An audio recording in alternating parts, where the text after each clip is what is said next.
সামনের বছর ভয়াবহ দুর্ভিক্ষ নেমে আসে কিনা। 2026 সাল পর্যন্ত একটা রেড লাইন চলছে সারা বিশ্বে। IMF থেকে শুরু করে ওয়ার্ল্ড ব্যাংকের বড় বড় নেতা এবং ইউনাইটেড নেশনসের বড় বড় নেতারা বলছে যে আগামী থেকে 26 পর্যন্ত সারা বিশ্বে একটা ভয়াবহ খাদ্য সংকট দেখা দিতে পারে। এটা অনেক আগেই নবী সাল্লাল্লাহু আলাইহি ওয়াসাল্লামের হাদিস থেকে প্রমাণ হয়। তো ওদের এই ভবিষ্যৎবাণীর পিছনেও কিন্তু তাদেরই ভূমিকা আছে। সারা বিশ্বে এই খাদ্য সংকটের পিছনে ওদেরই ভূমিকা সবচেয়ে বেশি। তারা পরিকল্পিতভাবে এই মানব জাতিকে ধ্বংসের দিকে ঠেলে দিচ্ছে। সামনে অপেক্ষা করছে নিউক্লিয়ার যুদ্ধ, পারমাণবিক যুদ্ধ, একটা সামান্য ছোট যুদ্ধ ইউক্রেন রাশিয়া।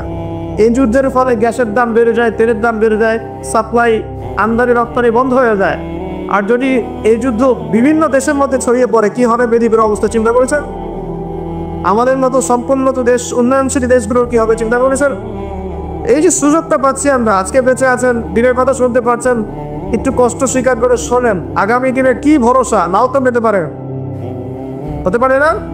তাহলে একটা বিষয় আপনাদেরকে আশ্বস্ত করতে চাই, দুনিয়ার অবস্থা যতই খারাপ হোক না কেন, চতুর্মুখে যত ফিতনায় আসুক না কেন, এই সমস্ত ফিতনা এবং এই দুর্যোগের ঘনাঘাটের পরে ইনশাআল্লাহ তাআলা অচিরেই সারা বিশ্বে ইসলামের সূর্য উঠবে। বিশ্বাস করছেন না? আল্লাহ রাব্বুল আলামিনের ওয়াদা এটা, এবং নবী সাল্লাল্লাহু আলাইহি ওয়াসাল্লামের পবিত্র জবানের ভবিষ্যৎবাণী এটা, যে এই সভ্যতা শুরু হয়েছিল নবী দ্বারা, শেষও হবে একজন নবীর হাত, এবং পৃথিবী ধ্বংস হবে না ইনশাআল্লাহ তাআলা যতক্ষণ পর্যন্ত মুসলিমরা এই জেরকে সারা বিশ্বে ইসলামিক খেলাফা কায়েম করে, তার আগ পর্যন্ত কিয়ামত হবে না ইনশাআল্লাহ। অতএব সামনের সময়গুলো যত কঠিন হোক, তারপরে একটা সূর্যোদয় আপনারা দেখবেন ইনশাআল্লাহ। আমরা দোয়া করি আল্লাহ পাক শরীফ পর্যন্ত আমাদেরকে জীবিত রাখুন, আমিন।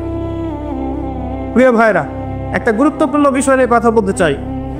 সেটা হলো, আমরা ইমানের কথা শুনেছি, ইমানের অনেক বয়ান শুনেছি, আকীদার বয়ান শুনেছি, আমরা শিরকের বয়ান শুনেছি, বেদাতের বয়ান শুনেছি, হারাম হালালের বয়ান শুনেছি, আখিরুজ জামান বয়ান শুনেছি, আলহামদুলিল্লাহ।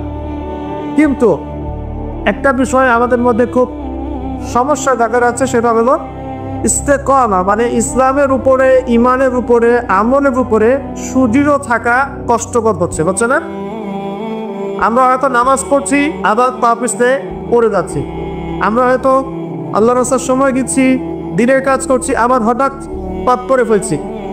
আমরা 2 দিন, 3 দিন, 4 মাস, 1 মাস খুব ভালো দিনের কাজ করছি, হঠাৎ করে আবার পা পিছলে পড়ে যাচ্ছি, স্লো হয়ে যাচ্ছি। এই যে দৃঢ়তার অভাব, ইমান, আকীদা, আমলের উপর ইস্তেকামা বা দৃঢ়তার যে অভাব, এই বিষয়টা নিয়ে আজকে ইনশাআল্লাহ তাআলা খুব সংক্ষিপ্ত পরিসরে কথা বলার চেষ্টা করবে ইনশাআল্লাহ। ওমা তাওফীকি ইল্লা বিল্লাহ, আলাইহি তাওয়াক্কালতু ওয়া ইলাইহি উনীব। একবার দোয়া করে আমরা, রাব্বি ইশরাহ লি সাদরি ওয়া ইয়াসসির লি আমরি ওয়াহলুল উকদাতাম মিন লিসানি ইয়াফকাহু কওলি। আল্লাহুম্মা ফাক্কিহনা ফিদ-দীন ওয়া আল্লিমনা তা'ওয়ীল। আল্লাহ রাব্বুল আলামিন সর্বপ্রথম আদম আলাইহিস সালামকে সৃষ্টি করেছেন। কি হিসেবে সৃষ্টি করেছেন? আল্লাহ পাক বলছেন, ওয়াইজ কুলনা লিল মালাইকাতি ইসজুদু লি আদম। যখন আমি ফেরেশতাদেরকে বললাম যে তোমরা আদমকে সিজদা করো, ফাসাজাদু, সবাই আদমকে সিজদা করলো, ইল্লা ইবলিস, ইবলিস সিজদা করলো না। আবা ওয়াস্তাকবার, ইবলিস অপরাধের ফেরেশতাদেরকে দিয়ে, কিসের কারণে? শারীরিক শক্তির কারণে না অন্য কোনো কারণে? বলেন, জ্ঞানের কারণে। মাশাআল্লাহ, আল্লাহ পাক আদম আলাইহিস সালামকে সমস্ত জ্ঞান শিক্ষা দিয়েছেন। ওয়া আল্লামা আদমাল আসমাআ কুল্লাহা, আল্লাহ পাক আদম আলাইহিস সালামকে সমস্ত নাম শিক্ষা দিয়েছেন। মহাবিশ্বের যত জ্ঞান আছে, যে জ্ঞানগুলো আল্লাহ পাক শিক্ষা দিতে চান, এই জ্ঞানগুলো আল্লাহ পাক শিক্ষা দিয়েছেন কাকে? আদম আলাইহিস সালামকে, যে জ্ঞান ফেরেশতাদেরও ছিল না। এই জ্ঞানের শ্রেষ্ঠত্বের কারণে আল্লাহ রাব্বুল আলামিন আদম আলাইহিস সালামকে সিজদা করিয়েছেন ফেরেশতাদেরকে দিয়ে। আবার কথাটি বুঝতে পারছেন? তাহলে আদম সন্তান হিসেবে আমাদের প্রথম কর্তব্য কি? জ্ঞান অর্জন করা। আদম সন্তান হিসেবে আমাদের প্রথম কর্তব্য কি? জ্ঞান অর্জন করা। এই কারণেই নবী সাল্লাল্লাহু আলাইহি ওয়াসাল্লামের উপরে প্রথম যে ওহীটা এসেছে, এটা ছিল জ্ঞান কেন্দ্রিক। ইকরা বিসমি রাব্বিকাল্লাযী খালাক, বলুন আপনি সেই মহান রবের নামে যিনি আপনাকে সৃষ্টি করেছেন। তো এখান থেকে আমরা বুঝতে পারছি যে আদম সন্তান আমরা যারা আছি, বিশেষ করে উম্মতে মুহাম্মাদি আমরা যারা বেঁচে আছি, আমাদের প্রথম দায়িত্ব হচ্ছে কি? জ্ঞান অর্জন করা। এই জ্ঞান অর্জন করলে পরে আপনি ইস্তেকামা পাবেন বা আল্লাহর রাস্তায় ঈমানের উপরে দৃঢ় থাকার তৌফিক পাবেন ইনশাআল্লাহ। পারবো জ্ঞান অর্জন করলে বহে আপনি আল্লাহর রাস্তায় ইস্তেকামা পাবেন, সুদৃঢ় থাকার শক্তি পাবেন ইনশাআল্লাহ। এরপরে দেখুন আল্লাহ পাক আদম আলাইহিস সালামকে জ্ঞান শিক্ষা দিয়েছে কি উদ্দেশ্য ছিল, কি কারণে আল্লাহ পাক আদম আলাইহিস সালামকে পৃথিবীতে পাঠিয়েছে? ভালো প্রশ্ন না? আচ্ছা, আল্লাহ পাক বলছে ওয়াইজ ক্বালা রাব্বুকা লিল মালাইকা ইন্নী জাইলুন ফিল আরদি খলিফা। স্মরণ করো নবী মুহাম্মদ সাল্লাল্লাহু আলাইহি ওয়াসাল্লাম সেই সময়ের কথা যখন আল্লাহ পাক ফেরেশতাদেরকে ডাকলেন, ডেকে বললেন যে আমি পৃথিবীতে আমার খলিফা পাঠাতে চাই। কি পাঠাতে চাই? খলিফা। এখন ভালো প্রশ্ন একটা যে খলিফা কাকে বল? আল্লাহ পাক আদম আলাইহিস সালামকে পৃথিবীতে পাঠিয়েছেন আল্লাহর খলিফা করে। আল্লাহ কি করে? খলিফা করে। আদম আলাইহিস সালামকে পৃথিবীতে কি হিসেবে পাঠিয়েছেন ভাই? না, খলিফা হিসেবে। আমরা বলছিলাম যে খলিফা কাকে বলেন, খলিফা কাকে বলে, এটা আমাদের প্রশ্ন ছিল আপনাদের উদ্দেশ্যে। আপনারাই বলেন আল্লাহর খলিফা কাকে বল? আল্লাহ প্রতিনিধি বসন। পৃথিবীতে যে ব্যক্তি আল্লাহ পাকের বিধিবিধানগুলো মেনে চলে সে আল্লাহর খলিফা কিনা? আর দুনিয়াতে যে ব্যক্তি আল্লাহর বিধিবিধান মেনে চলে না সে কি আল্লাহর খলিফা? সে কার খলিফা? শয়তানের খলিফা, শয়তানের খলিফা। বুঝতে পারছ? খলিফার একটা সংজ্ঞা আল্লাহ পাক দিয়েছেন সূরা সদের মধ্যে। কোন সূরায়? সূরা স। আল্লাহ পাক বলছে, একটা কথা বলে রাখি, আল্লাহ পাক আদম আলাইহিস সালাম ছাড়াও আরো একজন নবীকে কিন্তু খলিফা বলেছেন। সেই নবীর নাম কি? দাউদ আলাইহিস সালাম। মাশাআল্লাহ। আল্লাহ পাক দাউদ আলাইহিস সালাম সম্পর্কে বলছেন, ইয়া দাউদ, হে দাউদ, ইন্না জাআলনাকা খলিফাতান ফিল আরদ। নিশ্চয় আমি তোমাকে পৃথিবীতে আমার খলিফা করেছি। কাকে করেছেন? দাউদ আলাইহিস সালাম। আপনার কাজ কি? ফাহকুম বাইনান নাসি বিল হক। দাউদ, তোমার কাজ হচ্ছে মানুষের মাঝে হকের মানদণ্ডে বিচার ফয়সালা করো। মানুষের মাঝে হকের মানদণ্ডে বিচার ফয়সালা করবে। ফাহকুম বাইনান নাসি বিল হক ওয়ালা তাত্তাবিল হাওয়া। এবং তোমার মন গড়া প্রবৃত্তির অনুসরণ করবে না। ঠিক আছে? ইন্নাল্লাযীনা ইউদিল্লুনা আন সাবিলিল্লাহ লাহু আযাবুন শাদীদ বিমা নাসু ইয়াওমান হিসাব। আল্লাহ পাক বলছেন, হে দাউদ, আমি তোমাকে পৃথিবীতে আমার খলিফা করেছি। তোমার কাজ হচ্ছে মানুষের মাঝে হকের মানদণ্ডে বিচার ফয়সালা করা এবং প্রবৃত্তির অনুসরণ তুমি করবা। নিশ্চয়ই যারা প্রবৃত্তির অনুসরণ করেছে তারা আল্লাহ পাকের সরল পথ থেকে বিচ্যুত হয়ে গেছে। আর যারা আল্লাহ পাকের সরল পথ থেকে বিচ্যুত হয়ে যাবে তাদের জন্য কিয়ামতের মাঠে যন্ত্রণাদায়ক শাস্তি অপেক্ষা করছে। ঠিক আছে? এখন এখানে দেখেন আল্লাহ পাক দাউদ আলাইহিস সালামকেও খলিফা বলেছেন এবং আদম আলাইহিস সালামকেও খলিফা বলেছেন। তো এই দুইজনের দায়িত্ব কি? পৃথিবীতে এসে আল্লাহ পাকের বিধিবিধান মেনে চলা এবং মানুষের মাঝে আল্লাহর বিধান অনুযায়ী ফয়সালা করা। এই হলো খলিফার কাজ। যদি এখন পৃথিবীতে এসে আমরা আল্লাহর বিধানের পরোয়া না করি এবং আল্লাহর বিধান দ্বারা আমরা মানুষের মাঝে বিচার ফয়সালা না করি, আমরা আর আল্লাহর খলিফা থাকছি না। কথা ঠিক আছে? এখন আদম আলাইহিস সালামকে পরীক্ষা করা হলো, তাকে জ্ঞান শিক্ষা দেওয়া হলো, তার বুকের বাঁ পাঁজরের হাত থেকে তার স্ত্রীকে সৃষ্টি করা হয়েছে, জান্নাতে রাখা হয়েছে। জান্নাতে রেখে দেওয়ার পরে আল্লাহ পাক ফেরেশতাদেরকে যে আগে সেজদা করিয়েছেন, একজন সেজদা করে নাই, তার নাম কি? ইবলিস। শয়তান সেজদা না করার কারণে আল্লাহ পাক তাকে জিজ্ঞাসা করেছেন যে তুমি মা মানাআকা আন তাসজুদ, আমার চোখ তোমাকে কিসে নিষেধ করলো আদমকে সেজদা করতে যখন আমি আদেশ করলাম? শয়তান যুক্তি দিচ্ছিল, খলাকতানি মিন নার ওয়া খলাকতাহু মিন তিন। আমাকে সৃষ্টি করেছেন হে আল্লাহ আপনি আগুন দিয়ে, আর আদমকে সৃষ্টি করেছেন কি দিয়ে? মাটি দিয়ে। আমি আগুনের তৈরি, আদম মাটির তৈরি, আমি আদমের চাইতে বেশি সুপিরিয়র। এটা যুক্তি ছিল কার? শয়তানের। মানে শয়তান বোঝাতে যাচ্ছে যে আল্লাহ আপনি যে আমাকে বলছেন যে আদমকে সেজদা করো, আদম তো মাটির তৈরি, আমি তো আগুনের তৈরি, তাহলে আমি কেন ওকে চেষ্টা করবো? বরং আপনি ভুল কনসেপ্ট। শয়তানের বক্তব্যটা এমন যে আপনার বক্তব্য ভুল, হে আল্লাহ আমি ঠিক, নাউজুবিল্লাহ। এই অহংকার করার কারণে, আল্লাহ পাকের বিধানটাকে অমান্য করার কারণে আল্লাহ রাব্বুল আলামিন তাকে চিরস্থায়ী কি করলেন? জাহান্নামে ঢুক। এখন আদমকে পথভ্রষ্ট করার জন্য আলাইহিস সালাম শয়তান কিন্তু চ্যালেঞ্জও করেছিল, কারণ শয়তান চ্যালেঞ্জ করছে, কি চ্যালেঞ্জ করছে? জান্নাত যে ইয়া রাব্বি আনজিরনি ইলা ইয়াউমি ইউবআসুন, হে আল্লাহ আমাকে কিয়ামত দিবস পর্যন্ত সময় দেন, হায়াত দেন। ফাবিমা আগওয়াইতানি, যে আদমের কারণে আপনি আমাকে আজকে তাড়িয়ে দিলেন জান্নাত থেকে, লা কুরদান্না লাহুম সিরাতাকাল মুস্তাকিম, আমি সেই আদমের সরল পথে ওত পেতে বসেতাম। এটা কার চ্যালেঞ্জ? শয়তানের। আবার তারা ভালো করে বলছেন এটা কার চ্যালেঞ্জ? শয়তানের চ্যালেঞ্জ। শয়তান চ্যালেঞ্জ করলো, আরো চ্যালেঞ্জ করলো, কি চ্যালেঞ্জ? সুম্মা লাআতিয়ান্না মিন বাইনি আইদিহিম, আমি তার ডান দিক থেকে আসবো, ওয়ান আইমানিহিম ওয়ান শামাইলিহিম, আমি তার সামন থেকে আসবো, ওয়ান খালফিহিম তার পিছন থেকে আসবো, ওয়ান আইমানিহিম তার ডান দিক থেকে আসবো, ওয়ান শামাইলিহিম তার বাম দিক থেকে আসবো, ওয়ালা তাজিদু আকসারাহুম শাকিরিন, আপনি বেশিরভাগ আদম সন্তানকে শুকরগুজার পাবেন না। কে বললে কথা? শয়তানের চ্যালেঞ্জটা শোনেন, আমাকে কিয়ামত পর্যন্ত অবকাশ দিন। আল্লাহ পাক বলেন ঠিক আছে দিলাম। এবার শয়তান বলছে যে আমি আদমের সরল পথে ওত পেতে বসে থাকবো, আছে কি না? আছে। এরপরে বলছে আমি ডান দিক থেকে আসবো, বাম দিক থেকে আসবো, সামন পিছন সব দিক থেকে আসবো, বেশিরভাগ আদম সন্তানকে আপনি শুকরগুজার পাবেন না।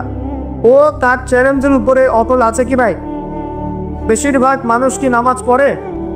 বেশিরভাগ মানুষ কি হালাল খাচ্ছে? বেশিরভাগ মেয়ে কি পর্দা করছে? বেশিরভাগ কি আমরা যাকাত দিয়েছি? বেশিরভাগ মানুষ কি আল্লাহ এবং তার রাসূলের বিধিবিধান মেনে চলছে?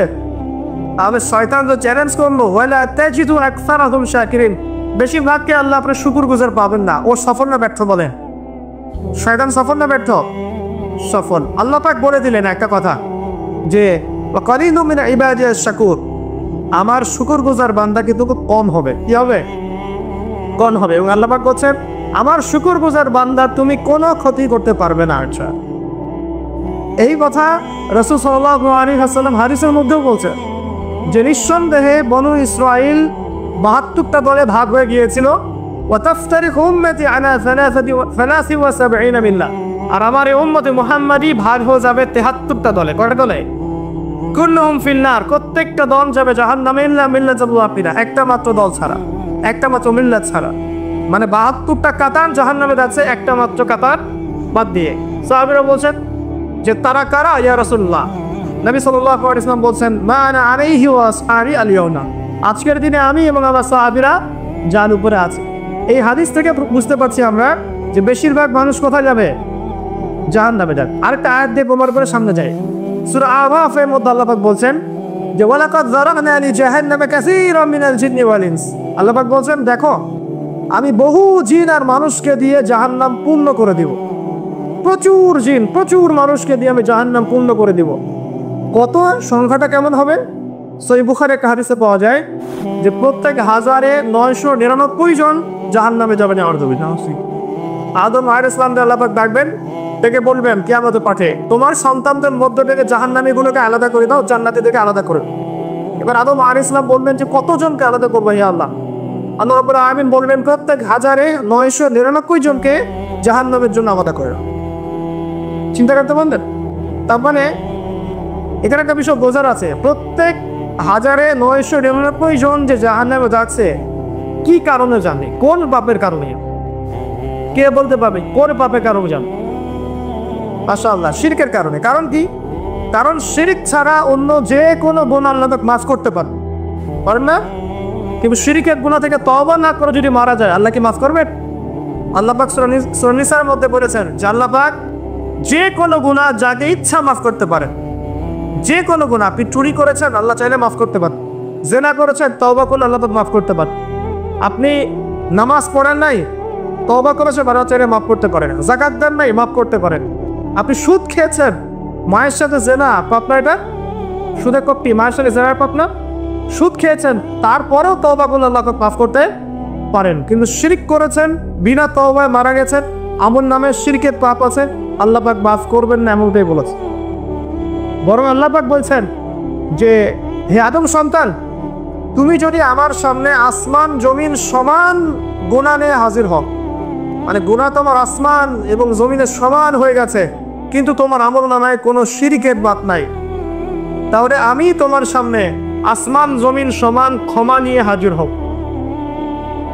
তার মানে বুঝতে পারলাম যে শিরকের পাপটা আল্লাহ পাক মাফ করছেন না, অন্য যে কোনো পাপ যাকে ইচ্ছার মাফ করতে পারেন। তাহলে এই যে এতগুলো মানুষ যে জাহান্নামে যাচ্ছে, তাহলে তাদের আমল নামায় কোন পাপ থাকতে পারে? বুঝতে পারছেন এখন? তাহলে তাদের আমল নামায় নিঃসন্দেহে শিরকের পাপ আছে। তার মানে এমন একটা যুগের মানুষ বেশি জাহান্নামে যাবে যে যুগের মধ্যে শিরক দিয়ে ভর্তি। কোনদিন বুঝতে পারছেন? এটা কোন যুগ যে যুগের মধ্যে শিরক দিয়ে সব ক্ষেত্র ভর্তি? আমি আপনাকে বলি, আপনার এই ওয়ার্ল্ড অ্যাফেয়ার্স শিরক দিয়ে ভর্তি। আপনার এডুকেশনের মধ্যে, এডুকেশন সিস্টেমের মধ্যে শিরক আছে। আপনি ইকোনমিক সিস্টেম, এর মধ্যে শিরক আছে। এমনকি মুসলিমরা এখন ধর্মের মধ্যে শিরক করছে। পড়াশোনা বলেন, অর্থনীতি বলেন, জিওপলিটিক্স বলেন, সমাজ বলেন, ধর্মতাত্ত্বিক দর্শনগুলো বলেন, এগুলো এখন শিরক দিয়ে ভর্তি। কোথায় কোথায় শিরক আছে এটা ব্যাখ্যা করতে গেলে সারা রাত চলে যাবে। শুধু এতটুকু বলে দিলাম, এই বিশ্ব এখন শিরকি বিশ্ব চলছে। প্রতিটা ক্ষেত্রে আল্লাহদ্রোহিতা, প্রতিটা ক্ষেত্রে কি আল্লাহদ্রোহিতা। আল্লাহ বলছেন সুদ খেও না, মানুষ বলছে সুদ না খেলে কি এখন চলা যায়?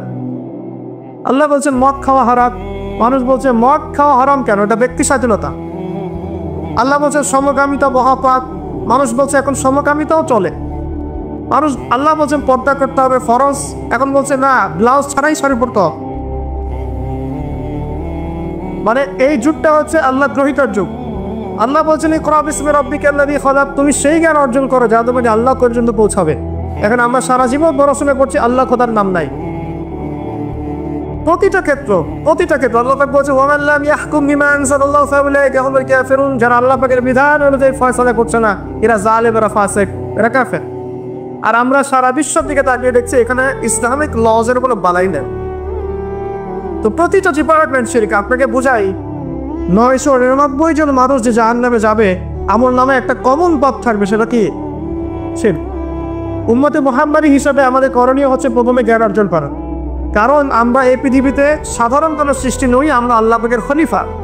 আমরা আল্লাহর কি খলিফা। আমাদের উপর দায়িত্ব হচ্ছে আমরা আল্লাহর বিধিবিধান মেনে চলবো, অন্যকেও সেই পথে আহ্বান করবো ইনশাআল্লাহ। এটা হচ্ছে আমাদের অ্যাজ এ খলিফা আমাদের ফাংশন। আমাদেরকে আল্লাহ পাক যেখানে দায়িত্ব দিবেন সেখানেই আমরা আল্লাহ পাকের বিধানের পরোয়া করবো। আল্লাহ পাকের বিধানকে পাশ কাটিয়ে চলে যাব না ইনশাআল্লাহ। এখন এটা বলা যতটা সহজ, করা কিন্তু খুব কঠিন, তাই না? এটা বলা সহজ, কিন্তু করা কিন্তু এতটা সহজ নয়। কিভাবে সহজ নয়? আপনি মুসলিমদের মধ্যে দেখবেন আমরা সবাই এক আল্লাহর বান্দা, একজন নবীর উম্মত, একটা কেবলা, একটা কিতাব। তারপরে যাবে আমরা শততা বিভক্ত না, এখন বিভিন্ন দল উপদল মতবাদ বিভক্ত না। উচিত ছিল আমরা ঐক্যবদ্ধ থাকবো, কিন্তু আমরা বিভক্ত। তো বলা সহজ ঐক্যের কথা, করা তো কঠিন না? কঠিন। মুসলিমদের কথা হচ্ছে যে মুসলিমরা পড়াশোনা করবে, দিনের ইলম কালাম শিখবে, শিখে মানুষকে শেখাবে এবং সমসাময়িক উপকারী জ্ঞানগুলো শিখবে। জেনারেল এবং ইসলামিক উভয় দিকে মুসলিমরা কি হবে? পারদর্শী হবে। কিন্তু বাস্তবটা কি? বাস্তবে কি আমরা দেখতে পাচ্ছি যে আমরা দুনিয়ার ফিকির যতটা বেশি করছি, দিনের জ্ঞানের ফিকির এতটা নাই। তো দেখেন, বলা সহজ, করা কিন্তু কঠিন। আমাদের উচিত ছিল যে আমরা হালাল খাবো, আমরা সুদ ঘুষ দুর্নীতির কাছে যাব না, এটা উচিত ছিল আমাদের। কিন্তু আমরা বাস্তবে কি দেখছি? ম্যাক্সিমাম মুসলিমই এখন সুদ খাচ্ছে, পাচ্ছে না? ম্যাক্সিমাম মুসলিমই দেখলে ঘুষ ছাড়া জব হচ্ছে না, দুর্নীতি করতে হচ্ছে, বন্ধের সঙ্গে আত্মসাৎ করছি আমরা। এবং এগুলোকে আমরা ইসলামের অংশ বলে মনেও করছি না। মনের মধ্যে আল্লাহ পাকের ভয়ও কাজ করছে না, মনে হচ্ছে একবার হজ করে আসবো, সব গুনাহ মাফ হয়ে যাবে, তাই না? তো বলাটা কিন্তু সহজ, করাটা কি কঠিন। উচিত ছিল যে মুসলিম মহিলা যারা আছে সবাই পর্দা করবে, শালীনভাবে থাকবে। কিন্তু আপনি রাস্তাঘাটে চলাফেরা করে দেখবেন সবাই যারা রাস্তায় ঘুরছে এরা মুসলিম পরিবারের মেয়ে, তারপরেও কাপড় চোপড়ে পর্দা করে বলাই নারিয়া, কাপড় পরেও নগ্ন হয়ে করছে, বুঝছো না? এখন তো আমার অর্থনীতিকে প্রমোট করা হচ্ছে। এখন আবার প্রমোট করা হচ্ছে যে এভাবেই নাকি 1000 বছর ধরে আমাদের মা বোনরা নাকি কাপড় পরেছে, নাউজুবিল্লাহ। তো দেখেন, বলাটা সহজ, করাটা কঠিন। কেন? কারণ হচ্ছে ঈমান, আকীদা, সুন্নাহ, আমল, এগুলোর উপরে চলাটা যতটা সহজ, দৃঢ় থাকাটা এতটা সহজ নয়। এটা হচ্ছে মূল কথা। আমরা ইস্তেকামার কথা বলছি না, দৃঢ় থাকা তুমি কোনো সহজ নয়। চলা যাক, আপনি ভালো কাজ করতে পারবেন, আপনি ভালো কাজ চাইলে করতে পারবেন, কিন্তু গুনাহ ছাড়াটা কিন্তু এত সহজ নয়। আপনি নামাজ পড়তে পারবেন, অনেক নামাজ পড়তে পারবেন, তাসবিহ তাহলিল করতে পারবেন, জিকির আজকার করতে পারবেন, কিন্তু সুদ ছাড়া এত সহজ নয়, হারাম রিজিক ছাড়া কিন্তু এত সহজ নয়। আপনার ওই যে চাকরি আপনি করছেন, যে ব্যবসা করছেন, ওখানে হারাম যেটা আছে এটা ছেড়ে দেওয়া কিন্তু এত সহজ নয়। এর জন্য কলিজা লাগে না? লাগে। আপনি হজ উমরা করতে পারেন বছর বছর, কিন্তু প্রত্যেক বছর যাকাত বের করে দেওয়াটা এত সহজ নয়। মূল কথা হচ্ছে নেক কাজ করাটা যতটা সহজ, গুনাহ ছেড়ে দেওয়া কিন্তু এতটা সহজ নয়। ইস্তেকামা জরুরি। ইস্তেকামা মানে কি? দৃঢ়তা বা অবিচলতা। এখন আমরা আলোচনা করবো আজকে ইনশাআল্লাহ অল্প সময়ে যে কয়েকটা টিপস আমি বলবো যে কাজগুলো আমাদেরকে ইনশাআল্লাহ তাআলা আল্লাহর দ্বীনের উপরে অবিচলতা সৃষ্টি করবে ইনশাআল্লাহ। এবং কিছু কিছু কাজ আমাদেরকে বর্জন করতে হবে, যেগুলো বর্জন করলে আমরা ইস্তেকামা পাবো ইনশাআল্লাহ। তার আগে একটা আয়াত তেলাওয়াত করে দেই, আপনাদের বুঝতে সুবিধা হবে। আল্লাহ রাব্বুল আলামিন সূরা হামিম সিজদার মধ্যে বলেছেন, আউযু বিল্লাহি মিনাশ শাইতানির রাজিম, আল্লাহ পাক বলেছেন ইন্নাল্লাযীনা ক্বালু রাব্বুনাল্লাহ, নিশ্চয়ই যারা বলে, যে মুসলিম মুমিনরা বলে যে আমাদের রব আল্লাহ, রব্বুল আল্লাহ, আমাদের রবকে আল্লাহ, সুম্মা ইসতাকামু, এরপর এই কথার উপরে অবিচল থাকে, যে ইস্তেকাম আমাদের রব আল্লাহ, এটা বলার পরে আল্লাহ পাকের বিধানের উপরে অবিচল থাকে, সুম্মা ইসতাকামু, তাদের কি হবে? তাতানাজ্জালু আলাইহিমুল মালায়েকা, তাদের উপরে আল্লাহর রহমতের ফেরেশতারা নেমে আসবে। রহমতের ফেরেশতা নেমে আসবেন, তাতানাজ্জালু আলাইহিম মালায়েকা, এবং তারা বলবেন আল্লাহ তাখাফু ওয়া লা তাহজানু, হে মুমিন মুসলিমরা তোমরা দুশ্চিন্তা করো না, তোমরা ভয় করো না। নাহনু আউলিয়াউকুম ফিল হায়াতিদ দুনিয়া ওয়া ফিল আখিরাহ, আমরা যারা আল্লাহর ফেরেশতা আছি, আমরা দুনিয়া এবং আখিরাতে তোমাদের বন্ধু হয়ে গেলাম। ওয়া লাকুম ফিহা মা তাশতাহি আনফুসুকুম, সেই জান্নাতে তোমাদের জন্য আল্লাহ পাক রেখেছেন যা তোমাদের মন চাবে। ওয়ালাহুম ফিহা মা তাদউন, এবং তোমরা যা আহ্বান করবে সবকিছুই পাবা তোমরা। নুজুলাম মিন গফুরির রহিম, এটা আল্লাহ পাকের পক্ষ থেকে একটা মেহমানদারি হবে ইনশাআল্লাহ। তাহলে ইস্তেকামার ফজিলত পেয়ে গেলাম। যদি আমরা ইস্তেকামা বজায় রাখতে পারি, আল্লাহর দ্বীনের উপর অটল থাকতে পারি, তাহলে আল্লাহর রহমতের ফেরেশতারা আমাদের সাথে চলাফেরা করবে ইনশাআল্লাহ। দুনিয়াতেও তারা আমাদের সাথী হবে, মৃত্যুর পর বড় হলেও সাথী হবে ইনশাআল্লাহ। আল্লাহ পাক আমাদেরকে জান্নাত দিবেন, যে জান্নাতে আপনি যা ইচ্ছা তাই পাবেন ইনশাআল্লাহ আযজা ওয়া জাল্লা। তো এটা তো বললাম, কাজটা তো কঠিন। কি কি কাজ করলে আপনি ইস্তেকামা পাবেন? এক নাম্বার, পয়েন্ট নাম্বার 1, সেটা হলো কায়েমুন বাক্যে আল্লাহ পাকের কাছে দোয়া করে, ভিক্ষা চেয়ে, দৃঢ়তা চেয়ে নিতে হবে। কায়েমুন বাক্যে আল্লাহর কাছে দোয়া করে, তওবা করে, ইস্তেগফার করে ইস্তেকামা দৃঢ়তা চাইতে হবে, দোয়া করতে হবে। এই দোয়াটার সবচেয়ে সেরা দোয়া কোনটা? যেটা আমরা নামাজে করি। কি বলি? ইহদিনাস সিরাতাল মুস্তাকিম সিরাতাল লাযীনা আন'আমতা আলাইহিম গায়রিল মাগদুবি আলাইহিম ওয়ালাদ-দাল্লিন। আল্লাহ আমাদেরকে সরল পথ প্রদর্শন করুন, একদম সোজা রাস্তা। কোন পথ? যে পথে আপনি পরিচালিত করেছেন কাদেরকে? আন'আমতা আলাইহিম, যাদের প্রতি আপনি অনুগ্রহ বর্ষণ করেছেন, মানে নবীগণ, সিদ্দিকগণ, শহীদগণ, তাদের পথ হচ্ছে সিরাতুল মুস্তাকিমের পথ। গায়রিল মাগদুবি আলাইহিম ওয়ালাদ-দাল্লিন, তাদের পথে নয় যারা গজবপ্রাপ্ত এবং পথভ্রষ্ট। তাদের পথে আমাদেরকে চালাবেন না হে আল্লাহ, যারা গজবপ্রাপ্ত এবং পথভ্রষ্ট। কারা গজবপ্রাপ্ত পথভ্রষ্ট? হাদিসের মধ্যে এসেছে আল মাগদুব ওয়াদ-দাল্লিন হুমুন নাসারা, যারা মাগদুব তারা হচ্ছে আদ-দাল্লিন, যারা তারা হচ্ছে খ্রিস্টান বা নাসারা। মানে আপনি একটু বোঝেন, প্রত্যেক ফরজ নামাজে এবং নফল নামাজে, সুন্নত নামাজে আপনি আল্লাহকে বলেন যে হে আল্লাহ, আপনি আমাকে ইহুদি এবং খ্রিস্টানদের আদর্শ থেকে হেফাজত করো, আপনি বলেন, হয়তো আপনি অর্থ জানেন না। কিন্তু এই দোয়াটা করার পরেই যখন আপনি মসজিদ থেকে বের হয়ে যান, আপনার শিক্ষা জীবনী নাসারা কেন্দ্রিক, আপনার অর্থনীতি জীবনী নাসারা কেন্দ্রিক, আপনার পলিটিক্যাল লাইফ নাসারা কেন্দ্রিক, এমনকি ব্যক্তি জীবনের সংস্কৃতির সবই নাসারা কেন্দ্রিক। অথচ আপনি নামাজে বারবার বলছেন আমাকে আল্লাহ ওই পথ দিয়েন না, ওই পথ থেকে বাঁচা। এই হচ্ছে আমাদের অবস্থা। তো প্রথম ইস্তেকামা চাইতে হবে।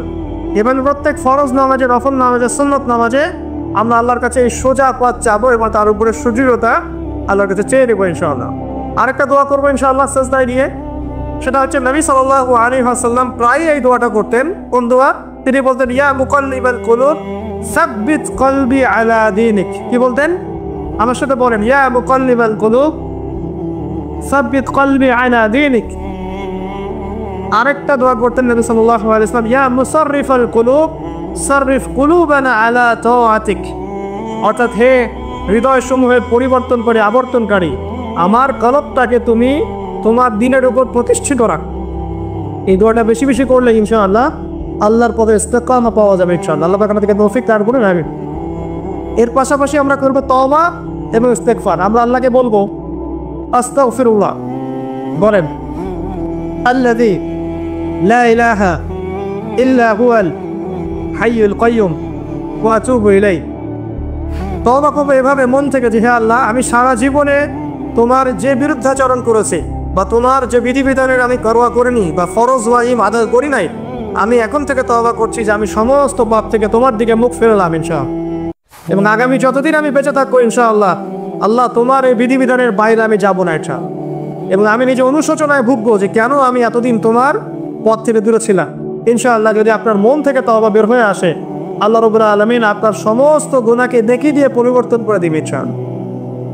আল্লাহ পাক এই তওবার মধ্য দিয়ে, দোয়ার মধ্য দিয়ে বান্দাকে ইস্তেকামা দান করেন, সুদৃঢ়তা দান করেন। এটা হচ্ছে 1 নাম্বার পয়েন্ট। 2 নাম্বার পয়েন্টে আসেন। 2 নাম্বারটা হচ্ছে আপনার কলব। এই যে দেহটা দেখছেন, এটা একটা রক্তের মাংসের দেহ। এই দেহটা কিন্তু অমর না। এটা কি অমর না? আপনার ভিতরে একটা কলব বা আত্মা বলে ব্যাপার আছে না? আছে। এই কলবটার ব্যাপারে নবী সাল্লাল্লাহু আলাইহি ওয়াসাল্লাম বলেছেন, যখন আদম সন্তান কোনো গুনাহ করে তখন তার কলবের মধ্যে একটা দাগ পড়ে। কি পড়ে? দাগ পড়ে। আরেকটা যখন পাপ করে তখন আবার দাগ পড়ে, আরো একটা পাপ করে আবার দাগ পড়ে। এইভাবে যখন আপনি গুনাহ করতেই থাকবেন তখন পুরো অন্তরটা কি হবে? কলুষিত হয়ে দুর্গন্ধযুক্ত হয়ে যাবে।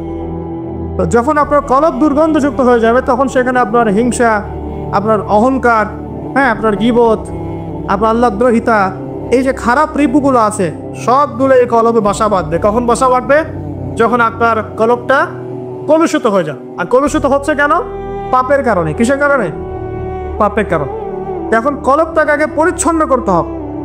আপনার কলবটাকে পরিচ্ছন্ন করলে পরে ইনশাআল্লাহ তাআলা আপনি দেখবেন যে আপনার অন্তরের মধ্যে আল্লাহর পক্ষ থেকে নূর আসছে এবং ইস্তেকামা, সুদৃঢ়তা আপনি পাচ্ছেন ইনশাআল্লাহ।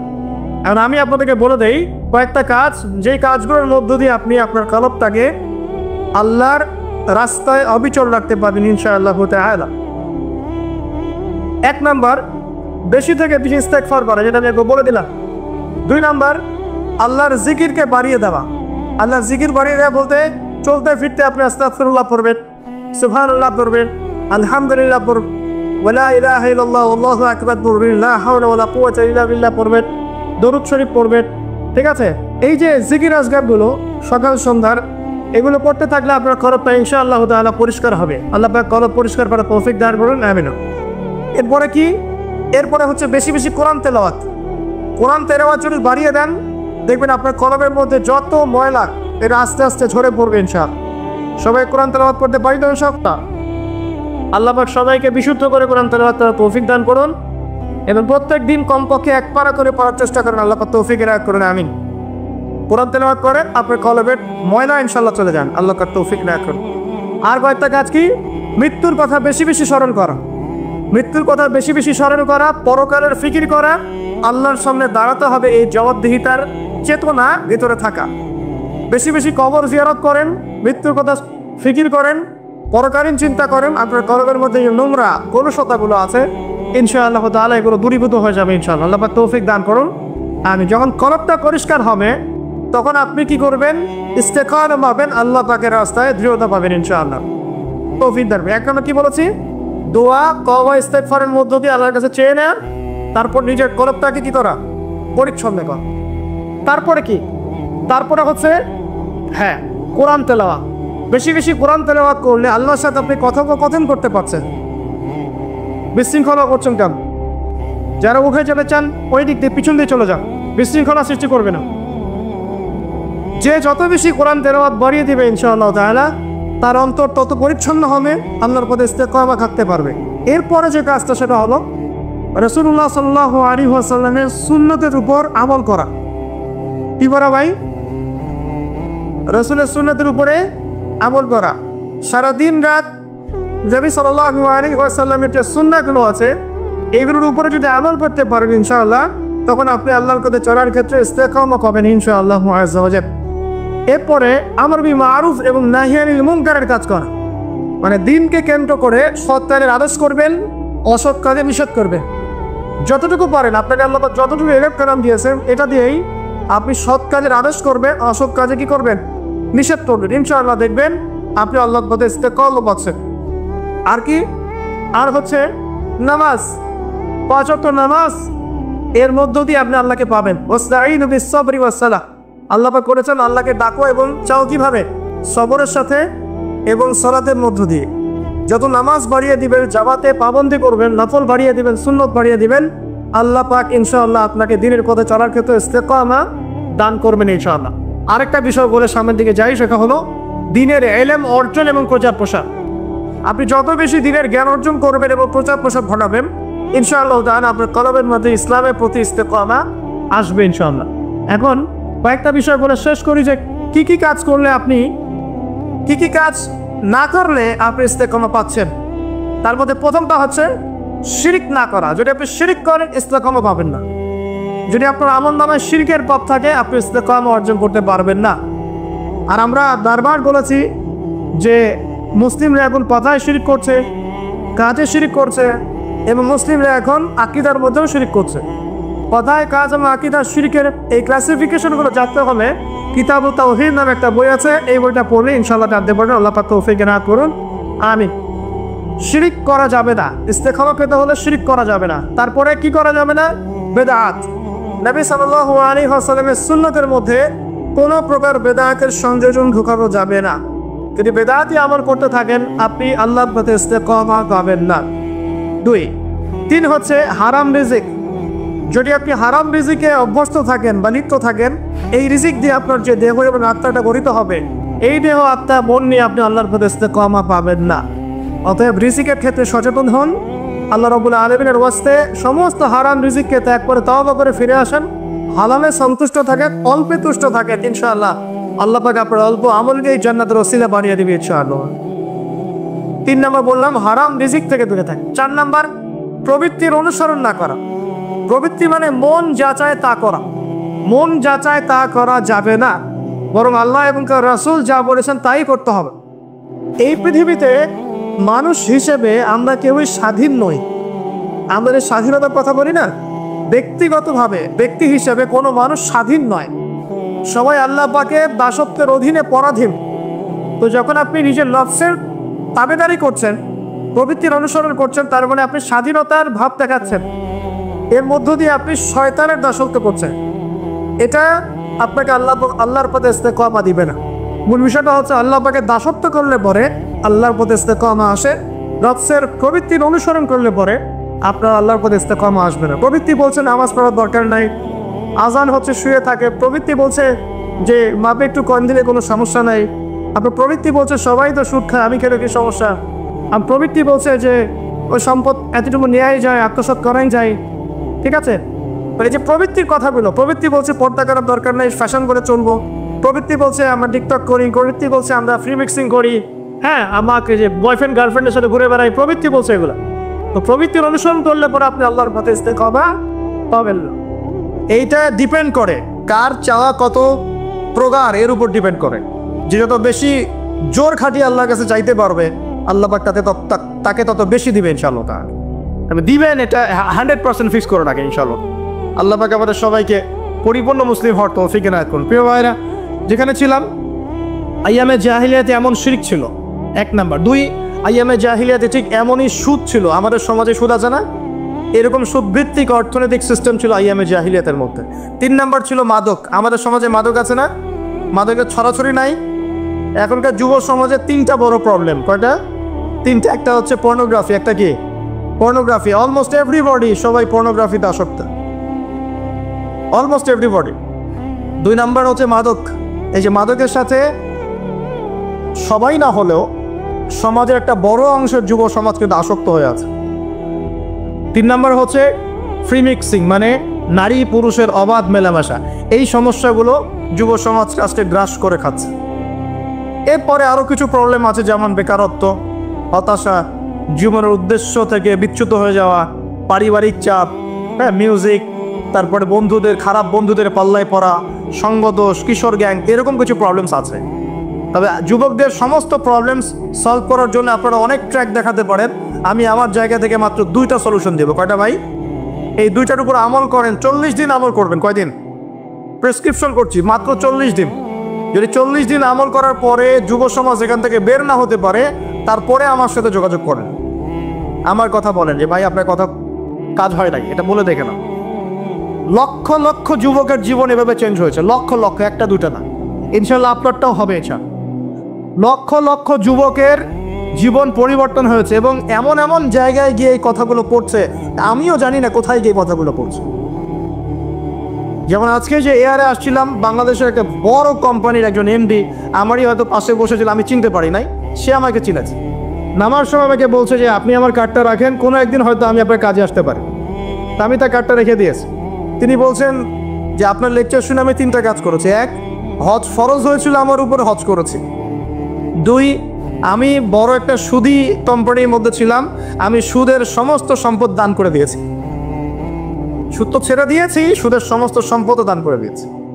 আর 3 নাম্বার, নামাজে গাফেল ছিলাম, নামাজ ধরেছি। তো আমি কিন্তু তাকে চিনিও না এবং তিনি কত বড় কোন কোম্পানির এমডি তাও জানি না।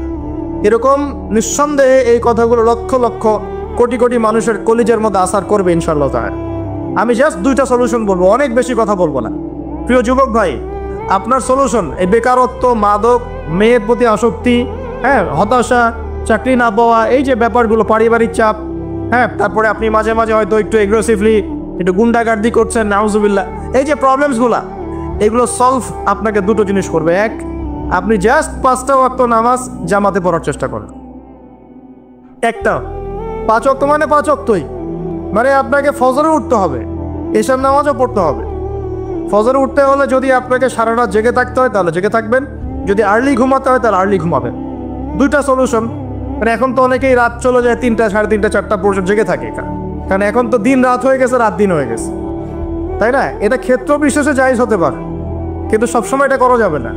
যেমন রমজান মাস, দেখা যায় রাতের বেলা অনেকে ইবাদত করে না, একবারে ফজরের নামাজ পড়ে হয়তো জিকির আজকার তেলাওয়াত করে মানুষ ঘুমায়, এটা আলাদা বিষয়, কিন্তু সারা জীবন তো এই কাজটা করা যাবে না। যাবে তো আর্লি ঘুমানোর চেষ্টা করা ভালো। যদি না পারেন, যদি আপনার রাত জাগতেই হয়, তাহলে ফজরের নামাজটা পড়ে অ্যাটলিস্ট ঘুমাবেন, ঠিক আছে? 1 নাম্বার, 5 ওয়াক্ত নামাজ জামাতে। যদি জামাত না পান, বাসায় যদি জামাত না পান, তাহলে পরবর্তীতে কাউকে নিয়ে জামাত করে নেবেন। একবারই পান নাই, ঘুমিয়েছিলেন, কোনো সফরও ছিলেন ইত্যাদি, আপনি একা হলেও পড়ে নেবেন। 5 ওয়াক্ত নামাজ ছাড়বেন না, ওয়াদা করেন আজকে। 5 ওয়াক্ত নামাজ কেউ ছাড়বেন না, ওয়াদা করেন। আল্লাহ পাক কবুল করুন, বলি আমিন।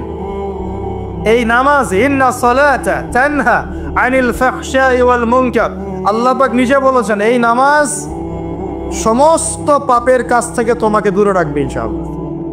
ইনশাআল্লাহ। আর একটা কথা মনে রাখবেন, যে নবীর শান শওকত নিয়ে আমরা আলোচনা করেছি এবং করতে যাচ্ছি, রাসূলুল্লাহ সাল্লাল্লাহু আলাইহি ওয়াসাল্লাম মুমূর্ষু অবস্থায়, একদম মুমূর্ষু অবস্থায় উম্মতের জন্য যে নসিহতগুলো করেছেন, তার মধ্যে একটা হচ্ছে আসসালাত ওয়া মা মালাকাত আইমানুকুম, নামাজের ব্যাপারে যত্নবান হয়েও এবং তোমাদের অধীনস্থদের ব্যাপারে যত্নবান হয়েও। এই 2টা কথা।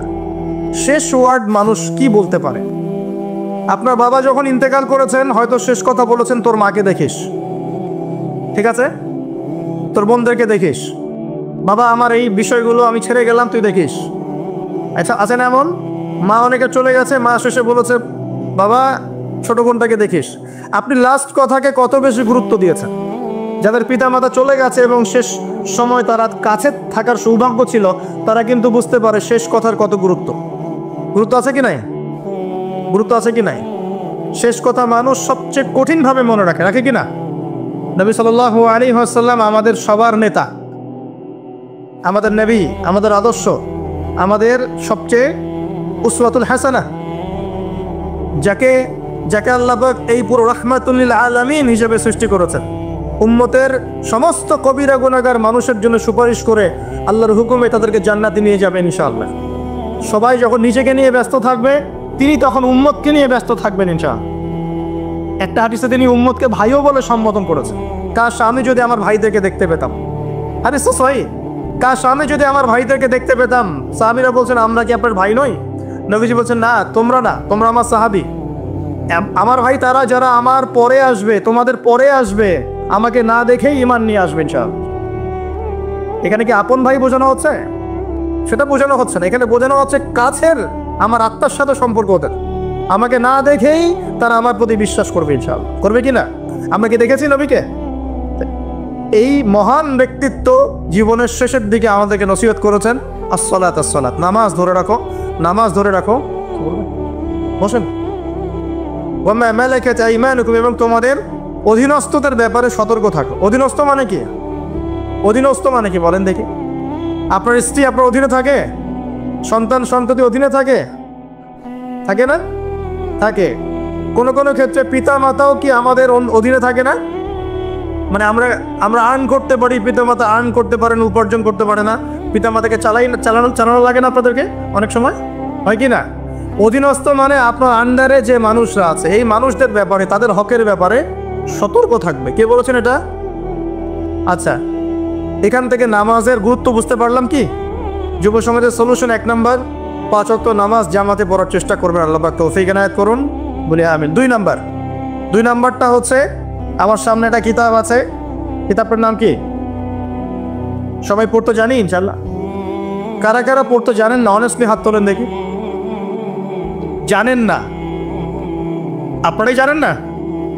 আচ্ছা ঠিক আছে, বসেন, শরমের কিছু নাই। যারা জানেন না ওয়াদা করেন যে আগামী রমজান মাসে, এই রমজান মাসের মধ্যেই কোরআন তিলাওয়াত করা শিখবো ইনশাআল্লাহ। বাঙালি একটা আবেগী জাতি। ওই যে বলি ইস্যু পাগল, মাঝে মাঝে ট্রল করে আর মাঝে মাঝে আবেগে ভাসে। আমাকে বলেন দেখি, আল কোরআনের আলো ঘরে ঘরে জ্বালো, এই স্লোগান তুললেই বাংলার জমিনে একদম ইসলাম কায়েম হয়ে যাবে? কখন ইসলাম কায়েম হবে? যখন আল কোরআনের আলো ঘরে ঘরে জ্বলবে। কখন? যখন প্রত্যেকটা ঘরে ঘরে একটা করে কোরআনওয়ালা মানুষ থাকবে।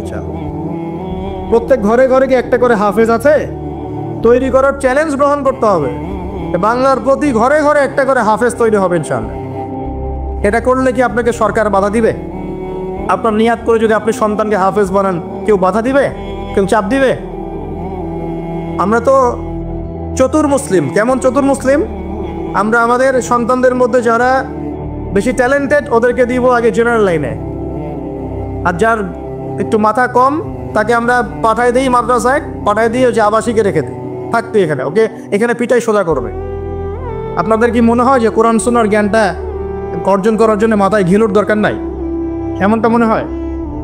কোরআন এবং সুন্নাহর জ্ঞান অর্জন করতে সবচেয়ে বেশি প্রজ্ঞা লাগে, সবচেয়ে বেশি মাথা কাটাতে হয়, সবচেয়ে ট্যালেন্টেড ছেলেটাকে দেয়া লাগতো কোরআন। আমরা উল্টা চলি। এই কারণে দেখা যায় যে কোরআন সুন্নাহ হাতে নিয়েও আমরা এখন ওয়ার্ল্ড অ্যাফেয়ার্সকে ডিল করতে পারছি না, আমরা ওয়ার্ল্ডকে চ্যালেঞ্জ করতে পারছি না। কেন? আল্লাহ রাব্বুল আলামিন আমাদের সবাইকে কোরআন শেখার তৌফিক দান করুন। আল কোরআনের আলো ঘরে ঘরে জ্বলবে তখনই যখন ইনশাআল্লাহ তাআলা আপনাদের প্রত্যেকের ঘরে একটা করে কোরআনওয়ালা মানুষ তৈরি হবে ইনশাআল্লাহ। পারা যাবে তো ইনশাআল্লাহ? নাকি কোরআন সুন্নাহ খালি আলেম ওলামাদের চর্চা করেই হবে? আপনাদের পড়ারও দরকার নাই, জানারও দরকার নাই, বোঝারও দরকার নাই। এখনটা ব্যাপারটা কি এমন? কোরআনকে শুধু আল্লাহ পাক আলেমদের জন্য পাঠিয়েছে, নাকি শুধু মুসলিমদের জন্য পাঠিয়েছে, না পুরো মানব জাতির জন্যে? পুরো মানব জাতির জন্য আল্লাহ কোরআন পাঠিয়েছে। ওয়াদা করা যাবে ইনশাআল্লাহ? যুব সমাজ ইনশাআল্লাহ আমরা কোরআন তেলাওয়াত তো শিখবই, অর্থ বুঝবো ইনশাআল্লাহ। রাজি আছি ইনশাআল্লাহ? এই রমজান মাসে আল কোরআন 1 খতম দিবেন ইনশাআল্লাহ। প্রত্যেক দিন 1 পারা করে তেলাওয়াত করার চেষ্টা করবেন। আল্লাহ তৌফিক দান করুন বলিয়া। আর যারা আমরা তেলাওয়াত করতে পারি, আমরা চেষ্টা করব আলিফ লাম মিম থেকে একদম মিনাল জিন্নাতি ওয়ান নাস পর্যন্ত অর্থ সহ পড়ার জন্য। পারবো তো ইনশাআল্লাহ? আল্লাহ তৌফিক দান করুন বলি আমিন। যেটা বলছিলাম, আইয়ামে জাহিলিয়াতে এই প্রবলেমসগুলো ছিল। আপনাকে আমি আস্তে আস্তে এখন মেরাজের দিকে নিয়ে যাচ্ছি। আইয়ামে জাহিলিয়াতে প্রবলেমস কি বললাম? 1 নাম্বার কি ছিল ভাই? শিরকের পাপ। 2 নাম্বার বলেন আমার সাথে, রিবা মানে সুদ।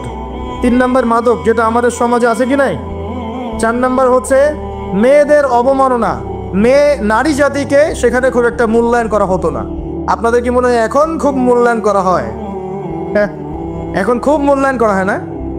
এখন মূল্যায়ন করা হয় ঠিকই, কিন্তু তাদের দেহটাকে কিসে মূল্যায়ন করা হয়? এই দেহটাকেই মূল্যায়ন করা হয়। তাদের ডিগনিটি, তাদের সম্মানকে মূল্যায়ন করা হচ্ছে না। আমরা কত বড় ভণ্ড দেখবেন। নারী অধিকারের কথা বলি, কিন্তু পতিতালয়গুলোকে বন্ধ করি না। আমরা যদি সত্যি তাদেরকে ভালোবেসে থাকি, তারা যদি আমাদের সমাজের অংশ হয়, আমাদেরই কারো মা, কারো বোন, কারো আত্মীয় হয়ে থাকে, তাহলে আমরা কি আমাদের অর্থ দিয়ে তাদেরকে কর্মসংস্থানের ব্যবস্থা করে দিতে পারতাম না? কয়জন এই কাজটা করেছে? কয়জন এই কাজটা করেছে বা করার হিম্মত দেখাচ্ছে? ওদেরকে রেখেও দিবে, তাদেরকে ভোগও করবে, করে আবার ওদের অধিকারের আন্দোলনও করবে। কত বড় ভণ্ড জাতি চিন্তা করলে। আমরা একটু নিয়াত করতে পারি তো, আমরা আমাদের অর্থ সম্পদ থেকে আমরা প্রয়োজনে আমাদের পলিটিক্যাল পাওয়ার কাজে লাগিয়ে, আমাদের এখানে যারা অনেস্ট মেম্বার, চেয়ারম্যান, এমপি সাহেব থাকবেন, তাদের পলিটিক্যাল পাওয়ারটাকে কাজে লাগিয়ে আমরা আমাদের এলাকাগুলোর মধ্যে সমস্ত অনৈতিক কাজগুলো বন্ধ করে দেব ইনশাআল্লাহ। এবং আমরা ভালো কোনো কর্মসংস্থানের ব্যবস্থা করে দেব। দেখবেন কোনোদিনও স্বেচ্ছায় এই পথে পা বাড়াবেন ইনশাআল্লাহ। কোনো মেয়ের কি এই কাজ করতে ভালো লাগে আপনার মনে হয়? কোনো মেয়ে চায় না যে সম্মান বিক্রি করে খেতে হোক, হয়তো পেটের দায়ে বা সামাজিক অন্ধকার জগতে পা বাড়িয়ে দালালের খপ্পরে পড়ে, বা এই যে নারী লিপ্সু কিছু পুরুষ মানুষের খপ্পরে পড়ে এই পথে চলে গেছে। এরা যদি আমাদের আত্মীয় হতো, আমাদের বংশে কেউ হতো, আমাদের কারো মা, কারো বোন, কারো স্ত্রী হতো, তাহলে কি আমরা সমাজে মুখ দেখাতে পারতাম? সারা বিশ্বে ফাসাদ সৃষ্টি করবে। সূরা কাহফ পড়ে দেখেন, সারা পৃথিবীতে ফাসাদ, ফিতনা ছড়াই দিবে। এরা কি সারা পৃথিবীতে ফিতনা ছড়াই দেয় নাই? আমি কিন্তু বলছি না যে এরাই এদের মধ্যে পাওয়া যায়। বিশ্বের প্রত্যেকটা জায়গায় ফাসাদ সৃষ্টি করা দিয়েছে। কখন কোন দেশকে কোন দেশের সাথে লাগাই দেওয়া যাবে, কার মধ্যে ফিকশন লাগে অস্ত্র বিক্রি করা যাবে, কোথায় কোন খনি আছে দখল করা যাবে, কোথায় কোন মুসলিম আছে ওদেরকে বোম্বিং করা যাবে, কোথায় কারাগারে নিয়ে মুসলিমদেরকে টর্চার করা যাবে, শান্তিপূর্ণ মুসলিম কান্ট্রির মধ্যে কেমন করে জঙ্গি ইস্যু তৈরি করা যায়, সারাদিন এই ফিকির করে বেড়া খাক মাথার মধ্যে। এখন সবকিছু বাদ দিয়ে এখন শিক্ষাক্ষেত্রেও মাথা ঢুকানোর চেষ্টা করছেন। তো এখন দেখেন, আমরা কি পোষের দাসত্ব করব? আমাদের সামনে কোরআন সুন্নাহ নাই। আমরা যদি আমাদের মেধা, আমাদের ঐক্য, আমাদের সম্পদকে কাজে লাগাতে পারি, ওরা আমাদের দাসত্ব করবে ইনশাআল্লাহ।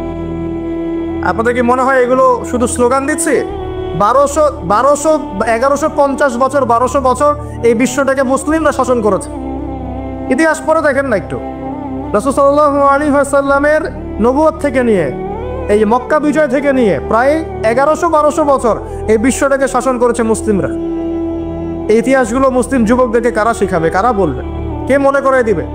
বিগত 100 বছরে আজকে আমাদের এই অবস্থা হয়েছে। কেন হয়েছে? এই যে বললাম, আমরা তাওহীদ থেকে সরে আসছি, সুন্নত থেকে সরে আসছি, আমরা এখন মাদকের পিছনে ছুটছি, আমরা নামাজ ছেড়ে দিয়েছি, কোরআন ছেড়ে দিয়েছি। এই যে দেখেন কতজন মানুষ হাত তুললো যে কোরআন পড়তে পারে না। অথচ সাহাবীদের যুগে মনে হয় মশাল নিয়ে একজনকে খুঁজে পাওয়া যাবে না যে কোরআন পড়তে পারে না। ওই যে আপনার আন্দালুসিয়ার একটা ঘটনা আছে, বাদশাহ মেয়ের বিয়ে দিবে, এখন সবাইকে বলেছে যে আমি মেয়ের বিয়ে দিব, ছেলে খুঁজতেছি। এখন আমি চাই যে একজন হাফেজে কোরআন ছেলের সাথে আমার মেয়ের বিয়ে দিব। যাদের ঘরে হাফেজে কোরআন ছেলে আছে সবাই রাত্রেবেলা মশাল জ্বালাবো, একটা করে মশাল জ্বালিয়ে রাখবো। এখন বাচ্চা রাতের বেলা গভীর রাতে এই টাওয়ারের উপর উঠেছে, উঠে দেখে তার রাজ্যের প্রতিটা বাসায় মশাল জ্বলছে। মানে সবাই কোরআনে হাফেজ। পরের দিন শর্ত দিল যে সবাই তো কোরআনে হাফেজ, এখন আমি কার সাথে আমার মেয়ের বিয়ে দেবো? কোরআনের মুফাসসির যারা তার সাথে দেব। পরের দিন যখন উনি টাওয়ারে উঠেছেন, দেখেন যে সব ঘরে মশাল জ্বলছে। এখন সবাই কোরআনে তাফসীর করতে যায়। তারপর দিন আরো কঠিন শর্ত দিয়েছে যে হাদিসের উপর গবেষণা কারা করেছে, হাদিস বেত্তা কারা। এবার কোরআন হাফেজ, তাফসীর এবং হাদিস জানে কারা। এবার দেখা গেছে অর্ধেক আলো জ্বলতেছে ঘরের, পুরো দেশের অর্ধেক আলো জ্বলতেছে। এইভাবে প্রায় 8-10টা ধাপে ধাপে তিনি জামাই সিলেক্ট করেছেন। জামাই পেতে এত কষ্ট। সবাই ভালো মানুষ, এর মধ্যে ভালো কোথায় খুঁজে বের করব? তো দেখেন, আমরা যে ইসলাম থেকে সরে আসছি, এই কারণে আজকে বিগত 100 বছরে আমাদের এই অবস্থা হয়েছে। আল্লাহ পাক আমাকে এবং আপনাদের সবাইকে 5 ওয়াক্ত নামাজি বানায় দেন, দোয়া করি। এই নবীর সুন্নতের পাবন বানিয়ে দেন, পরিপূর্ণ ইসলাম পালনের তৌফিক দান করেন, এবং পরিস্থিতি বুঝে ইসলামকে নিয়ে মধ্যম পন্থায় এগিয়ে যাওয়ার তৌফিক দান করেন। এবং শৈথিল্যতাবাদীও হবেন না, চরম পন্থাও যাবেন না। এই দুটো পথই খারাপ। এগ্রেসিভলি কিছু করে কোনো লাভ নেই। আর আপোষে একটা কান্ট্রির মধ্যে, রাষ্ট্রের মধ্যে আপোষে মারামারি কাটাকাটি করে কোনো ফায়দা নেই, বরং উম্মার ঐক্যটা নষ্ট হয়ে যান। বরং সবার জন্য শুভ কামনা রাখবেন, সবাইকে সবার জন্য দোয়া করবেন। কারো যদি ভুল হয় সেটাকে গঠনমূলকভাবে মন থেকে মহব্বত নিয়ে ধরায় দেওয়ার চেষ্টা করতে হবে। আল্লাহ রাব্বুল আলামিন আমাদের সবার মধ্যে ঐক্য দান করুন বলি আমিন।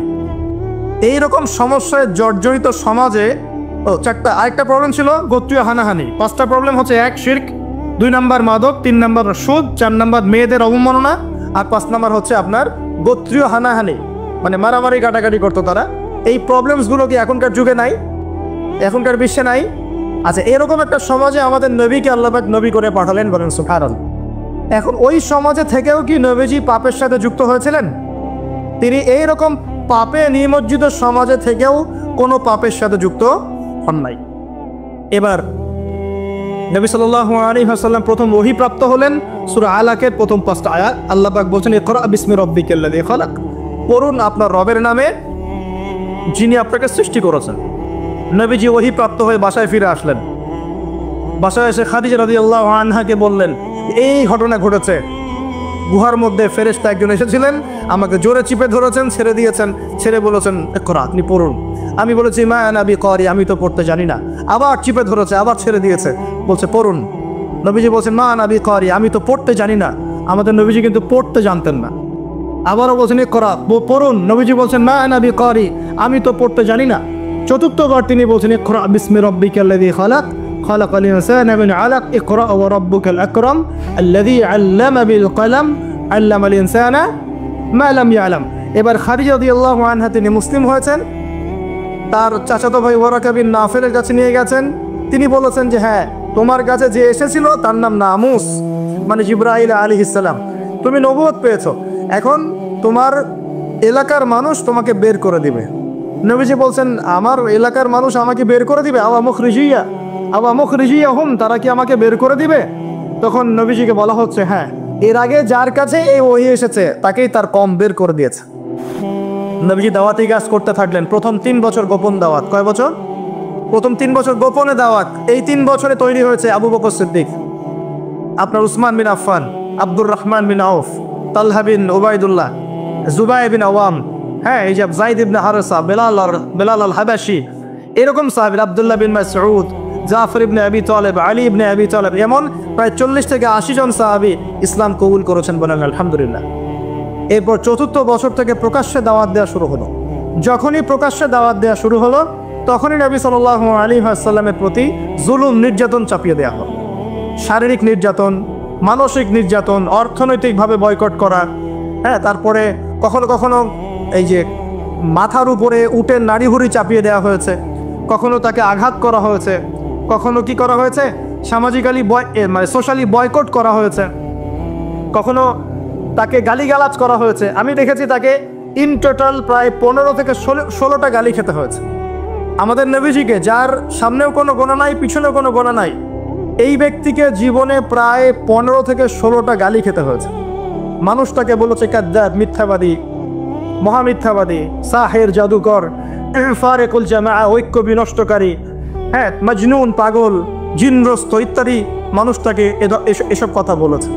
আমাদের নবীজিকে মানুষ এই কথা বলেছে। এখন আমাদের সমাজে একটা প্রচলন ঘটেছে, সে খারাপ না হলে কি মানুষ এমনি এমনি খারাপ বলে? এরকম আছে না? খারাপ না হলে কি এমনি জুলুম আসে? এরকম বিশ্বাস আমাদের মধ্যে আছে। আমাদের নবীজিকে হকের উপর থাকার পরেও জীবনে প্রায় 15 থেকে 16টা গালি খেতে হয়েছে। তারপরে আমি স্টাডি করে দেখেছি, তাকে জীবনে প্রায় 14 থেকে 15 বার মানুষ হত্যা করার চেষ্টা করেছে। কতবার?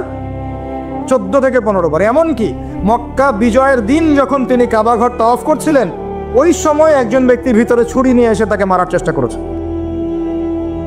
কি বলবেন? এখন নবী সাল্লাল্লাহু আলাইহি ওয়াসাল্লামের চেয়ে ভদ্র কোনো মানুষ আছেন?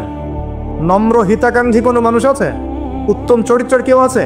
তাহলে তার জীবনে এমন কেন হয়? উত্তর, যখন আপনি পরিপূর্ণ হকের উপর থাকবেন, তখন আপনাকে চতুর্দিক থেকে বাধা পেতে হবে। আপনার পরিবার থেকে বাধা আসবে, আপনার বন্ধু মহল থেকে বাধা আসবে, আপনার কোনো সময় দেখা যাবে স্ত্রী শত্রু হয়ে যাচ্ছে, সন্তান শত্রু হয়ে যাচ্ছে, হ্যাঁ, সমাজে আপনি চলতে যাচ্ছেন, সমাজের মানুষ আপনাকে সেভাবে গ্রহণ করছে না, আপনি আনসোশাল হয়ে যাচ্ছেন, অনেক সমস্যা হতে পারে। তবে এরপরেও কি হক ছেড়ে দেওয়া যাবে? আল্লাহ পাক সবাইকে হকের উপর থাকতে তৌফিক দান হোক। এখন এইভাবে চলতে চলতে এক পর্যায়ে নির্যাতনের মাত্রা এত বেশি হলো যে সাহাবীরা নবীর কাছে এসে বলছেন, ইয়া রাসূলুল্লাহ, তাদের প্রতি বদদোয়া করেন যাতে আল্লাহ তাদেরকে ধ্বংস করে দেন। তখন নবীজি বলছেন, দেখো, তোমরা খুব তাড়াহুড়া করছো, আমি তোমাদেরকে জানিয়ে দিচ্ছি, আল্লাহ পাক এই দিন ইসলামকে মাশরিক মাগরিব পর্যন্ত পৌঁছে দিবেন। এমনকি একটা কাঁচা ঘর, একটা পাকা ঘর বাদ থাকবে না যেখানে আল্লাহ পাক লা ইলাহা ইল্লাল্লাহ কালিমা ঢুকিয়ে দেবেন না। কিন্তু তোমরা খুব তাড়াহুড়া করছো। মুরতাদ। তখন তিনি সাহাবীদেরকে বললেন, তোমরা আবিসিনিয়ায় হিজরত করো। কোন জায়গা ভাই? আবিসিনিয়ায় কোন দিকে এখন? এই যে ইথিওপিয়া নাম শুনে, ইথিওপিয়া, ইরিত্রিয়া নাম শুনেছেন? এই জায়গা ছিল আগে আবিসিনিয়া। সেখানে একজন বাদশা ছিলেন, তার নাম বাদশা নাজাশি। কি নাম? বাদশা নাজাশি। এবং তিনি কিন্তু খ্রিস্টান ছিলেন। এই সমকামীদের মতো খ্রিস্টান ছিলেন না, যারা ঈসা আলাইহিস সালামকে আল্লাহর সন্তান বলে এই রকম খ্রিস্টান ছিলেন না। তিনি একজন সৎ খ্রিস্টান ছিলেন। নবীজি নিজে বলেছেন যে বাদশা নাজাশির দরবারে তোমরা যাও, সেখানে কোনো মানুষ জুলুমের শিকার হয় না। নবী স্টেটমেন্ট দিচ্ছেন তার সম্পর্কে। এমনকি এই ব্যক্তি যখন মারা গেছেন, তখন আমাদের নবী তার গায়েবানা জানাজার নামাজও পড়িয়েছেন। চিন্তা করতে পারেন, ওইখানে জাফর রাদিয়াল্লাহু আনহু সাহাবীদেরকে নিয়ে হিজরত করেছেন এবং তারা সেখানে থাকতে লাগলেন, তাদের কোনো ক্ষতি হয়নি। এরপর নবী সাল্লাল্লাহু আলাইহি ওয়াসাল্লাম তায়েফে গিয়েছেন। কোথায়? তায়েফ। তায়েফে 3 জন বড় বড় গোত্র নেতা ছিল। কয়জন ভাই? এগুলো শিখে নেন ক্লাসের মতো। একজনের নাম ছিল আব্দে ইয়ালাইল। কি নাম? আব্দে ইয়ালাইল। একজনের আব্দে মাসউদ, আর একজনের নাম হচ্ছে হাবিব বিন আমর। এই 3 জন বড় বড় গোত্র নেতা ছিল। থাকে না কমিটির নেতা বড় বড়, এরকম 3টা নেতা। এরা যদি ইসলাম কবুল করতো, তাহলে তায়েফবাসী সবার সাপোর্ট নবীজি পেতেন, সবার সাপোর্ট নবীজি পেতেন। কিন্তু এই 3 জনের কেউই ইসলাম কবুল করে নাই, বরং তায়েফবাসীদের মধ্যে ছোট ছোট যুবকদেরকে লেলিয়ে দেওয়া হয়েছে নবীজিকে মারার জন্য। তারা নির্মমভাবে আমাদের নবীকে আঘাত করেছে, পাথর দিয়ে আঘাত করেছে, এবং দাড়ি মাথা ফেটে এই দিক দিয়ে রক্ত পড়তে পড়তে পায়ের জুতা পর্যন্ত আটকে গিয়েছিল আমাদের নবী। ইসলাম এমনি এমনি আসে নাই।